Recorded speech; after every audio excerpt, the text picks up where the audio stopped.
ನಮಸ್ಕಾರಗಳಿದೆ. ಈ ವಿಡಿಯೋದಲ್ಲಿ ಇವತ್ತಿನ ನಮ್ಮ ಮಾರ್ಕೆಟ್ ಪರ್ಫಾರ್ಮೆನ್ಸ್ ನ ಜೊತೆಗೆ ಹಲವಾರು ಇಂಡಿವಿಜುವಲ್ ಸ್ಟಾಕ್ ಗಳಿಗೆ ಸಂಬಂಧಪಟ್ಟಂತ ಅಪ್ಡೇಟ್ ಗಳನ್ನ ತಿಳ್ಕೊಳ್ಳುವಂತ ಪ್ರಯತ್ನವನ್ನು ಮಾಡೋಣ. ಮೊನ್ನೆ ವಿಡಿಯೋದಲ್ಲಿ ಹಲವು ಕಂಪನಿಗಳಿಗೆ ಸಂಬಂಧಪಟ್ಟಂತ ಅಪ್ಡೇಟ್ ಗಳನ್ನ ಕೊಟ್ಟಿದ್ದೆ. ಅವುಗಳ ಪರ್ಫಾರ್ಮೆನ್ಸ್ ಅನ್ನು ಅಬ್ಸರ್ವ್ ಮಾಡಿದ್ದೀನಿ ಅಂದ್ಕೊಳ್ತೀನಿ. ಎಸ್ಪೆಷಲಿ ಇದು ರಿಸಲ್ಟ್ ಸೀಸನ್ ಆಗಿರೋದ್ರಿಂದ ಹಲವಾರು ಕಂಪನಿಗಳು ರಿಸಲ್ಟ್ ಅನ್ನು ಅನೌನ್ಸ್ ಮಾಡ್ತಿರ್ತವೆ. ಎಸ್ಪೆಷಲಿ ಇದು last week of the major results ಅಂತಾನೆ ಹೇಳ್ಬೋದು. ಹಾಗಾಗಿ ತುಂಬಾನೇ ಕಂಪನಿಗಳು ನಂಬರ್ಸ್ ಅನ್ನ ಅನೌನ್ಸ್ ಮಾಡ್ತಿರ್ತವೆ. ಮಿಸ್ ಮಾಡದೆ ಅವುಗಳನ್ನ ಅಬ್ಸರ್ವ್ ಮಾಡಿದ್ದೀನಿ ಅಂದ್ಕೊಳ್ತೀನಿ. ನೋಡೋಣ ಇವತ್ತು ಯಾವೆಲ್ಲ ಅಪ್ಡೇಟ್ ಗಳು ಬಂದಿದ್ದಾವೆ ತಿಳ್ಕೊಳ್ಳೋಣ. ಮೊದಲಿಗೆ ಡಿಸ್ಕ್ಲೇಮರ್ ಕೊಡ್ಲಿಕ್ಕೆ ಇಷ್ಟಪಡ್ತೀನಿ. ಇಲ್ಲಿ ಕವರ್ ಮಾಡ್ತಿರುವಂತ ಯಾವುದೇ ಸ್ಟಾಕ್ ಅನ್ನು ಕೂಡ ರೆಕಮೆಂಡ್ ಮಾಡ್ತಿಲ್ಲ. ನೀವು ಫರ್ದರ್ ಸ್ಟಡಿ ಮೆಡಿಟೇಷನ್ ತಗೊಳ್ಬಹುದು. ಆಸ್ ಎ ಎಜುಕೇಶನಲ್ ಪರ್ಪಸ್ ನಾನು ಮುಂದೆ ತರ್ತಾ ಇದ್ದೀನಿ. ಮೊದಲಿಗೆ ಇವತ್ತಿನ ನಮ್ಮ ನಿಫ್ಟಿ ಪರ್ಫಾರ್ಮೆನ್ಸ್ ಅನ್ನು ನೋಡಿದರೆ ನಿಫ್ಟಿಯಲ್ಲಿ ನೋಡಬಹುದು 0.12% ಅಥವಾ 29 ಪಾಯಿಂಟ್ಸ್ ಡೌನ್ ಪರ್ಫಾರ್ಮೆನ್ಸ್ ನೋಡಲಿಕ್ಕೆ ಸಿಕ್ಕಿದೆ. ಗ್ಯಾಪ್ ಡೌನ್ ಅಲ್ಲಿ ಓಪನ್ ಆಯ್ತು. ಅನಂತರ ಆಲ್ಮೋಸ್ಟ್ ಅದೇ ರೇಂಜ್ ಅಲ್ಲಿ ಟ್ರೇಡ್ ಆಯ್ತು. ಕೊನೆಯಲ್ಲಿ ಒಂದು ಬೌನ್ಸ್ ಬ್ಯಾಕ್ ನೋಡ್ಲಿಕ್ಕೆ ಸಿಕ್ತು. ಆಲ್ಮೋಸ್ಟ್ ಪಾಸಿಟಿವ್ ಕೂಡ ಆಯ್ತು, ಬಟ್ ಸಸ್ಟೈನ್ ಆಗಲಿಲ್ಲ. ಮತ್ತೆ ಅಲ್ಲಿಂದ ಡೌನ್ ಆಗಿ ಓವರ್ ಆಲ್ 29 ಪಾಯಿಂಟ್ಸ್ ಡೌನ್ ಅಲ್ಲಿ ನಿಫ್ಟಿ ಕ್ಲೋಸಿಂಗ್ ಅನ್ನ ಕೊಟ್ಟಿದೆ. ಇನ್ನು ಸೆನ್ಸೆಕ್ಸ್ ಕಡೆ ಬಂದ್ರೆ ಇಲ್ಲಿ ಕೂಡ ನೋಡಬಹುದು 0.09% ಅಥವಾ 70 ಪಾಯಿಂಟ್ ಡೌನ್ ಪರ್ಫಾರ್ಮೆನ್ಸ್ ನೋಡ್ಲಿಕ್ಕೆ ಸಿಕ್ಕಿದೆ. ಸೇಮ್ ಚಾರ್ಟ್ ಪ್ಯಾಟರ್ನ್ ನಮಗೆ ಸೆನ್ಸೆಕ್ಸ್ ಅಲ್ಲೂ ಕೂಡ ನೋಡ್ಲಿಕ್ಕೆ ಸಿಗುತ್ತೆ. ಇನ್ನು ಬ್ರಾಡ್ ಮಾರ್ಕೆಟ್ ಇಂಡೈಸಸ್ ಗಳ ಪರ್ಫಾರ್ಮೆನ್ಸ್ ಅನ್ನು ನೋಡಿದ್ರೆ ನಿಫ್ಟಿ ನೆಕ್ಸ್ಟ್ 50 ನಲ್ಲಿ ನೋಡಬಹುದು 0.32% ಡೌನ್ ಪರ್ಫಾರ್ಮೆನ್ಸ್ ಇದೆ. ಇನ್ನು ನಿಫ್ಟಿ 100 ಅಲ್ಲಿ 0.16% ಡೌನ್ ಇದೆ. ನಿಫ್ಟಿ 200 0.23% ಡೌನ್ ಇದೆ. ನಿಫ್ಟಿ 500 ಅಲ್ಲಿ 0.27% ಡೌನ್ ಪರ್ಫಾರ್ಮೆನ್ಸ್ ನೋಡ್ಲಿಕ್ಕೆ ಸಿಕ್ಕಿದೆ. ಒಟ್ಟಿನಲ್ಲಿ ನಿಫ್ಟಿ 50 ಇಂದ ನಿಫ್ಟಿ 500 ವರೆಗೂ 0.1 ಇಂದ 0.3% ವರೆಗೂ ಡೌನ್ ಪರ್ಫಾರ್ಮೆನ್ಸ್ ನೋಡ್ಲಿಕ್ಕೆ ಸಿಕ್ಕಿದೆ ಇವತ್ತು. ಇನ್ನು ಮಿಡ್ ಕ್ಯಾಪ್ ಕಡೆ ಬಂದ್ರೆ ಮಿಡ್ ಕ್ಯಾಪ್ 50 ಅಲ್ಲಿ 0.74% ಡೌನ್ ಫಾಲ್ ಇದೆ. ಮಿಡ್ ಕ್ಯಾಪ್ 100 ಅಲ್ಲಿ 0.53% ಡೌನ್ ಇದೆ. ಮಿಡ್ ಕ್ಯಾಪ್ 150 ನಲ್ಲಿ 0.51% ಡೌನ್ ಇದೆ. ಅಂದ್ರೆ above 0.5% down performance mid cap ಅಲ್ಲಿ ನೋಡ್ಲಿಕ್ಕೆ ಸಿಕ್ಕಿದೆ ಇವತ್ತು. ಇನ್ನು ಸ್ಮಾಲ್ ಕ್ಯಾಪ್ ಕಡೆ ಬಂದ್ರೆ ಸ್ಮಾಲ್ ಕ್ಯಾಪ್ 50 ಅಲ್ಲಿ 0.7% ಡೌನ್ ಇದೆ. ಸ್ಮಾಲ್ ಕ್ಯಾಪ್ 100 0.69% ಡೌನ್ ಇದೆ. ಸ್ಮಾಲ್ ಕ್ಯಾಪ್ 250 ನಲ್ಲಿ 0.47% ಡೌನ್ ಪರ್ಫಾರ್ಮೆನ್ಸ್ ನೋಡ್ಲಿಕ್ಕೆ ಸಿಕ್ಕಿದೆ. ಒಟ್ಟಿನಲ್ಲಿ ಮಿಡ್ ಕ್ಯಾಪ್ ಆಗ್ಬೋದು, ಸ್ಮಾಲ್ ಕ್ಯಾಪ್ ಆಗ್ಬೋದು ಅಥವಾ ಲಾರ್ಜ್ ಕ್ಯಾಪ್ ಆಗ್ಬೋದು, ಎಲ್ಲ ಕಡೆ ಡೌನ್ ಪರ್ಫಾರ್ಮೆನ್ಸ್ ಇದೆ. ಅದರಲ್ಲೂ last 2-3 days mid and small cap ಇದರಲ್ಲಿ ಡಿಸೆಂಟ್ ಪರ್ಫಾರ್ಮೆನ್ಸ್ ಅನ್ನ ಮಾಡಿದ್ವು. ಇವತ್ತು ಅಲ್ಲೂ ಕೂಡ ಡೌನ್ ಪರ್ಫಾರ್ಮೆನ್ಸ್ ನೋಡ್ಲಿಕ್ಕೆ ಸಿಕ್ಕಿದೆ. ಇನ್ನು ಮೈಕ್ರೋ ಕ್ಯಾಪ್ ಅಲ್ಲಿ ಸ್ವಲ್ಪ ಪಾಸಿಟಿವ್ ಪರ್ಫಾರ್ಮೆನ್ಸ್ ಇದೆ. 0.08% ಅಪ್ ಅಲ್ಲಿ ಮೈಕ್ರೋ ಕ್ಯಾಪ್ ಇಂಡೆಕ್ಸ್ ಇವತ್ತು ಕ್ಲೋಸಿಂಗ್ ಅನ್ನ ಕೊಟ್ಟಿದೆ. ಇನ್ನು ಸೆಕ್ಟೋರಲ್ ಇಂಡೈಸಸ್ ಗಳ ಪರ್ಫಾರ್ಮೆನ್ಸ್ ಅನ್ನು ನೋಡೋದಾದ್ರೆ ನಿಫ್ಟಿ ಆಟೋದಲ್ಲಿ 0.63% ಡೌನ್ ಪರ್ಫಾರ್ಮೆನ್ಸ್ ಇದೆ. ನಿಫ್ಟಿ ಬ್ಯಾಂಕ್ 0.25% ಡೌನ್ ಅಲ್ಲಿ ಕ್ಲೋಸಿಂಗ್ ಅನ್ನು ಕೊಟ್ಟಿದೆ. ಫೈನಾನ್ಷಿಯಲ್ ಸರ್ವಿಸಸ್ 0.43% ಡೌನ್ ಇದೆ. ಹಾಗೆ FMCG 0.46% ಡೌನ್ ಅಲ್ಲಿ ಕ್ಲೋಸಿಂಗ್ ಅನ್ನು ಕೊಟ್ಟಿದೆ. IT ಸೆಕ್ಟರ್ ಕೂಡ ಇವತ್ತು 0.31% ಡೌನ್ ಆಗಿದೆ. ಮೀಡಿಯಾದಲ್ಲಿ ಒಳ್ಳೆ ಪರ್ಫಾರ್ಮೆನ್ಸ್ ಇದೆ. 0.96% ಪಾಸಿಟಿವ್ ಅಲ್ಲಿ ಕ್ಲೋಸಿಂಗ್ ನೋಡಲಿಕ್ಕೆ ಸಿಕ್ಕಿದೆ. ಮೆಟಲ್ 0.71% ನೆಗೆಟಿವ್ ಇದೆ. ಫಾರ್ಮಾ 0.9% ನೆಗೆಟಿವ್ ಅಲ್ಲಿ ಕ್ಲೋಸಿಂಗ್ ಅನ್ನು ಕೊಟ್ಟಿದೆ. PSU ಬ್ಯಾಂಕ್ ಗಳಲ್ಲಿ 0.57% ಡೌನ್ ಫಾಲ್ ನೋಡ್ಲಿಕ್ಕೆ ಸಿಕ್ಕಿದೆ. ರಿಯಾಲಿಟಿ 0.31% ನೆಗೆಟಿವ್ ಇದೆ. ಪ್ರೈವೇಟ್ ಬ್ಯಾಂಕ್ಸ್ ಅಲ್ಲಿ 0.05% ನೆಗೆಟಿವ್ ಪರ್ಫಾರ್ಮೆನ್ಸ್ ಇದೆ. ಹೆಲ್ತ್ ಕೇರ್ 0.46% ನೆಗೆಟಿವ್ ಇದೆ. ಕನ್ಸ್ಯೂಮರ್ ಡ್ಯೂರಬಲ್ಸ್ ಅಲ್ಲಿ ಒಳ್ಳೆ ಪರ್ಫಾರ್ಮೆನ್ಸ್ ಇದೆ. ಇವತ್ತು 0.76% ಪಾಸಿಟಿವ್ ಅಲ್ಲಿ ಪರ್ಫಾರ್ಮೆನ್ಸ್ ಇದೆ. ಆಯಿಲ್ ಅಂಡ್ ಗ್ಯಾಸ್ 0.47% ನೆಗೆಟಿವ್ ಇದೆ. ಕೆಮಿಕಲ್ ಸೆಕ್ಟರ್ ಅಲ್ಲಿ 0.31% ನೆಗೆಟಿವ್ ಪರ್ಫಾರ್ಮೆನ್ಸ್ ಇದೆ.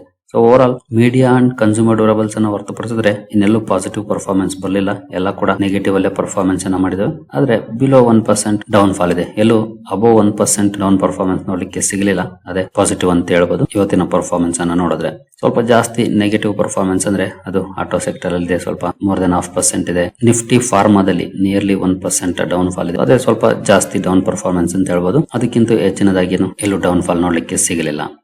ಇನ್ನು ಗ್ಲೋಬಲ್ ಮಾರ್ಕೆಟ್ ಗಳಲ್ಲಿ ಯಾವ ರೀತಿ ಪರ್ಫಾರ್ಮೆನ್ಸ್ ಇದೆ ಅಂತ ನೋಡಿದ್ರೆ ಎಸ್ಪೆಷಲಿ ಯುರೋಪಿಯನ್ ಮಾರ್ಕೆಟ್ ಗಳಲ್ಲಿ ನೋಡಬಹುದು. ಕೆಲವು ಮಾರ್ಕೆಟ್ಸ್ ಪಾಸಿಟಿವ್ ಇದ್ದಾವೆ, ಬಟ್ ಹಲವಾರು ಮಾರ್ಕೆಟ್ ಗಳು ನೆಗೆಟಿವ್ ಅಲ್ಲಿ ಟ್ರೇಡ್ ಆಗ್ತಿವೆ ಅಲ್ಲೂ ಕೂಡ.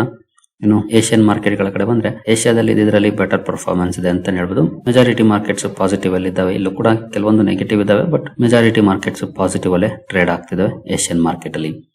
ಇನ್ನು ಕ್ರೂಡ್ ಕಡೆ ಬಂದ್ರೆ ಕ್ರೂಡ್ ಸ್ವಲ್ಪ ಮಟ್ಟಿಗೆ ಪಾಸಿಟಿವ್ ಅಲ್ಲಿ ಟ್ರೇಡ್ ಆಗ್ತಿದೆ. ಮಾರ್ನಿಂಗ್ ನೆಗೆಟಿವ್ ಇತ್ತು ಸ್ವಲ್ಪ, ಅಂದ್ರೆ ಆಲ್ಮೋಸ್ಟ್ ಫ್ಲಾಟ್ ಅನ್ನೋ ರೀತಿ ಇತ್ತು. ಹಂಗೇನು ದೊಡ್ಡ ರಿಯಾಕ್ಷನ್ ಇಲ್ಲ. ಈಗಲೂ ಕೂಡ ಸ್ವಲ್ಪ ಮಟ್ಟಿಗೆ ಪಾಸಿಟಿವ್ ಅಲ್ಲೇ ಟ್ರೇಡ್ ಆಗ್ತಾ ಇದೆ ಕ್ರೂಡ್. ಇನ್ನು ಆಕ್ಸಿಸ್ ಸೆಕ್ಯೂರಿಟೀಸ್ ಅವರು ಒಂದು ಸುದ್ದಿಯನ್ನ ಕೊಟ್ಟಿದ್ದಾರೆ ನೋಡಬಹುದು. Axis Securities sees up to 1.9 lakh crore FPI inflows if Hormuz risk eases. In case strait of Hormuz ನ ರಿಸ್ಕ್ ಏನಿದೆ ಅದು ಕಡಿಮೆ ಆಯ್ತು ಅಂತಂದ್ರೆ ಫಾರಿನ್ ಇನ್ಸ್ಟಿಟ್ಯೂಷನಲ್ ಇನ್ವೆಸ್ಟರ್ಸ್ ಅಥವಾ ಫಾರಿನ್ ಪೋರ್ಟ್ಫೋಲಿಯೋ ಇನ್ವೆಸ್ಟರ್ಸ್ ಇಂದ ನಿಯರ್ಲಿ 2 ಲಕ್ಷ ಕೋಟಿ ಇನ್ಫ್ಲೋ ಬರ್ಬೋದು ಅಂತ ಎಸ್ಟಿಮೇಟ್ ಅನ್ನ ಮಾಡಿದ್ದಾರೆ. ಖಂಡಿತ ಸಾಧ್ಯತೆಗಳಂತೂ ಇದೆ. ಯಾಕಂದ್ರೆ ಈಗಾಗಲೇ ಯುರೋಪಿಯನ್ ಮಾರ್ಕೆಟ್ ಗಳಾಗ್ಬೋದು ಅಥವಾ ಅಮೆರಿಕನ್ ಮಾರ್ಕೆಟ್ ಆಗ್ಬೋದು, ವ್ಯಾಲ್ಯೂಯೇಷನ್ ತುಂಬಾನೇ ಹೈ ಅಲ್ಲಿದೆ. ವ್ಯಾಲ್ಯೂಯೇಷನ್ಸ್ ಜಾಸ್ತಿ ಆಗಿರೋದ್ರಿಂದ ಅವರು ರೊಟೇಷನ್ ಮಾಡ್ತಾ ಇರ್ತಾರೆ. ಇಂಡಿಯನ್ ಮಾರ್ಕೆಟ್ ಅಬ್ವಿಯಸ್ಲಿ ಅಟ್ರಾಕ್ಟಿವ್ ಆಗಿದೆ, ಬಟ್ ಸ್ಟ್ರೈಟ್ ಆಫ್ ಹೊರ್ಮುಜ್ ನ ರಿಸ್ಕ್ ಏನಿದೆ ಅದಕ್ಕಾಗಿ ಒಂದಷ್ಟು ವೈಟಿಂಗ್ ಗೇಮ್ ಕೂಡ ನಡೀತಿದೆ ಇಲ್ಲಿ. ಹಾಗಾಗಿ ನೋಡೋಣ, ಇನ್ ಕೇಸ್ ಏನಾದ್ರೂ ಈ ಸಮಸ್ಯೆಗೆ ಪರಿಹಾರ ಸಿಕ್ತು ಅಂದ್ರೆ ಮೇ ಬಿ ಅದು ಒಳ್ಳೆಯ ಬೆಳವಣಿಗೆ ಆಗ್ಬೋದು. ಬಟ್ ಸದ್ಯಕ್ಕಂತೂ ಅಂತ ಡೆವಲಪ್ಮೆಂಟ್ಸ್ ನೋಡ್ಲಿಕ್ಕೆ ಸಿಗ್ತಿಲ್ಲ, ಅದು ನಿಮ್ಗೆಲ್ರಿಗೂ ಈಗಾಗಲೇ ಗೊತ್ತಿದೆ. ಬಟ್ ಆಸ್ ಎ ಇನ್ವೆಸ್ಟರ್ಸ್ ಖಂಡಿತ ಎಲ್ಲರೂ ಬಯಸೋದು ಸಾಧ್ಯವಾದಷ್ಟು ಬೇಗ ಇದಕ್ಕೆ ಪರಿಹಾರ ಸಿಗಲಿ ಅಂತಾನೆ. ಇನ್ನು ನೆಕ್ಸ್ಟ್ ಇವತ್ತು LG ಎಲೆಕ್ಟ್ರಾನಿಕ್ಸ್ ಸ್ಟಾಕ್ ಫೋಕಸ್ ಅಲ್ಲಿ ಇತ್ತು. ಒಳ್ಳೆ ಪರ್ಫಾರ್ಮೆನ್ಸ್ ಕೂಡ ನೋಡ್ಲಿಕ್ಕೆ ಸಿಕ್ಕಿದೆ ಸ್ಟಾಕ್ ಅಲ್ಲಿ.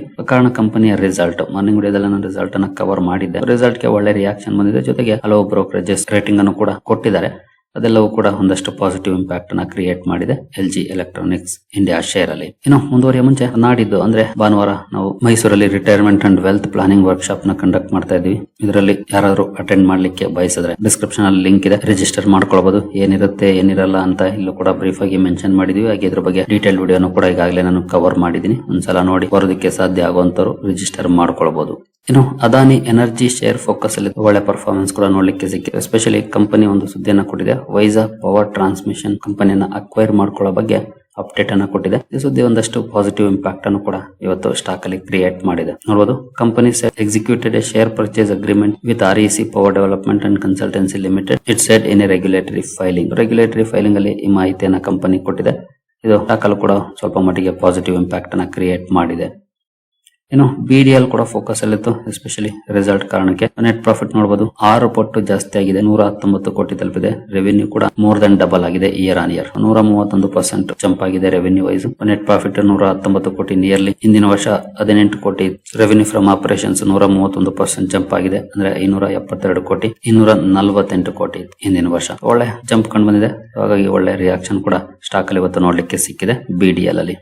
ಇನ್ನು ಪ್ರಾಜ್ ಇಂಡಸ್ಟ್ರೀಸ್ ಸ್ಟಾಕ್ ಅಲ್ಲೂ ಕೂಡ ಒಳ್ಳೆ ಪರ್ಫಾರ್ಮೆನ್ಸ್ ನೋಡ್ಲಿಕ್ಕೆ ಸಿಕ್ಕಿದೆ. ಅದಕ್ಕೂ ಕೂಡ ಪ್ರಮುಖ ಕಾರಣ ಅಂತಂದ್ರೆ ಕಂಪನಿ Q1 ರಿಸಲ್ಟ್. ಪ್ರಾಫಿಟ್ ನೋಡಬಹುದು ಮೋರ್ ದನ್ ಡಬಲ್ ಆಗಿದೆ, ಇಲ್ಲೂ ಕೂಡ 117% ಜಂಪ್ ಆಗಿದೆ. 5 ಕೋಟಿ ಇದ್ದದ್ದು 12 ಕೋಟಿಗೆ ಜಂಪ್ ಆಗಿದೆ ಕಂಪನಿಯ ನೆಟ್ ಪ್ರಾಫಿಟ್. ರೆವಿನ್ಯೂ ಕೂಡ 12% ಗ್ರೋ ಆಗಿದೆ ಇಯರ್ ಆನ್ ಇಯರ್, 640 ಕೋಟಿಯಿಂದ 716 ಕೋಟಿಗೆ ಜಂಪ್ ಆಗಿದೆ ಪ್ರಾಜ್ ಇಂಡಸ್ಟ್ರೀಸ್ ನ ರೆವಿನ್ಯೂ. ಹಾಗೆ ಡಿಸ್ಕ್ರಿಪ್ಷನ್ ಅಲ್ಲಿ ಅಕೌಂಟ್ ಓಪನ್ ಮಾಡ್ಕೊಳ್ಳುವಂತ ಲಿಂಕ್ ಇದೆ, ಇಂಟ್ರೆಸ್ಟ್ ಇರೋರು ಅಕೌಂಟ್ ಅನ್ನು ಓಪನ್ ಮಾಡ್ಕೊಳ್ಬಹುದು. ಹೂಡಿಕೆಗೆ ಸಂಬಂಧಪಟ್ಟಂತೆ ನಿಮ್ಗೆ ಏನಾದ್ರೂ ಸಪೋರ್ಟ್ ಬೇಕಂದ್ರೆ ಇಲ್ಲಿರುವಂತಹ ನಂಬರ್ ಗಳ ಮೂಲಕ ನಮ್ಮ ಟೀಮ್ ನ ಸಂಪರ್ಕ ಮಾಡಬಹುದು. ಬಟ್ ಸಪೋರ್ಟ್ ಸಿಗಬೇಕಂದ್ರೆ ನೀವು ನಮ್ಮ ಮೂಲಕ ಅಕೌಂಟ್ ಅನ್ನು ಓಪನ್ ಮಾಡ್ಕೊಂಡಿರ್ಬೇಕಾಗುತ್ತೆ. ಹಾಗಾಗಿ ಲಿಂಕ್ ಅನ್ನು ಬಳಸಿಕೊಂಡು ಅಕೌಂಟ್ ಅನ್ನು ಓಪನ್ ಮಾಡಿಕೊಂಡು ಸಂಪರ್ಕ ಮಾಡಬಹುದು.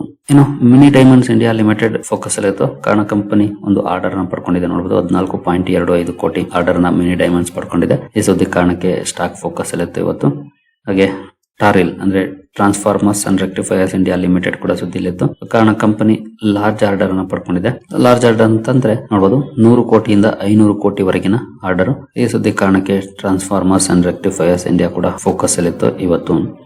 ನಂತರ ಅಜೂರ್ ಮಲ್ಟಿ ಪ್ರಾಜೆಕ್ಟ್ ಕೂಡ ಫೋಕಸ್ ಅಲ್ಲಿತ್ತು. ಈ ಕಂಪನಿ ಕೂಡ ಒಂದು ಪ್ರಾಜೆಕ್ಟ್ ಅನ್ನ ಪಡ್ಕೊಂಡಿರೋ ಬಗ್ಗೆ ಮಾಹಿತಿಯನ್ನು ಕೊಟ್ಟಿದೆ. ನೋಡಬಹುದು 28 ಕೋಟಿ ಮತ್ತು ಆರ್ಡರ್ ನ ಕಂಪನಿ ಪಡ್ಕೊಂಡಿದೆ. ಈ ಸುದ್ದಿ ಕಾರಣಕ್ಕೆ ಅಜೂರ್ ಮಲ್ಟಿ ಪ್ರಾಜೆಕ್ಟ್ ಫೋಕಸ್ ಅಲ್ಲಿತ್ತು.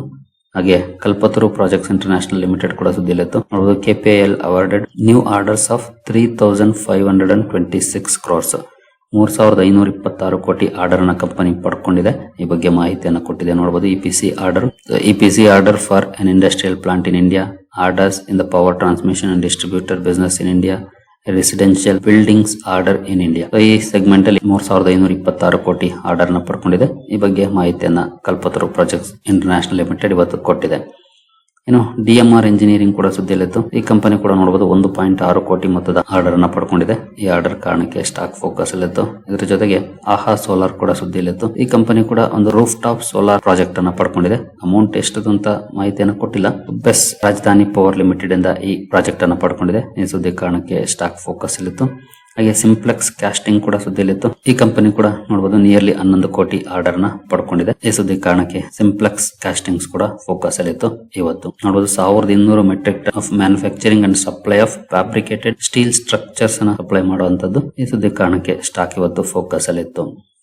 ಸರಿಗಳಿರಿ, ಈ ಎಲ್ಲ ಅಪ್ಡೇಟ್ಸ್ ನಿಮಗೆ ಇಷ್ಟ ಆಗಿದೆ ಅನ್ಕೊಳ್ತೀನಿ. ಹಾಗೆ ನೀವೇನಾದ್ರೂ retirement and wealth planning workshop ಗೆ ಬರೋರಿದ್ದೀರಿ ಅಂತಂದ್ರೆ ರಿಜಿಸ್ಟರ್ ಮಾಡ್ಕೊಳ್ಬಹುದು. ನಾಡಿದ್ದಿರುತ್ತೆ ಅಂದ್ರೆ ಭಾನುವಾರ, ಇಂಟ್ರೆಸ್ಟ್ ಇರೋರು ರಿಜಿಸ್ಟರ್ ಮಾಡ್ಕೊಳ್ಬಹುದು. ಸರಿಗಳಿರಿ, ಈ ಎಲ್ಲ ಅಪ್ಡೇಟ್ಸ್ ನಿಮಗೆ ಇಷ್ಟ ಆಗಿದೆ ಅನ್ಕೊಳ್ತೀನಿ. ಮುಂದಿನ ವಿಡಿಯೋದಲ್ಲಿ ಸಿಗೋಣ. ಅಲ್ಲಿವರೆಗೂ ಜೈ ಹಿಂದ್, ಜೈ ಕರ್ನಾಟಕ.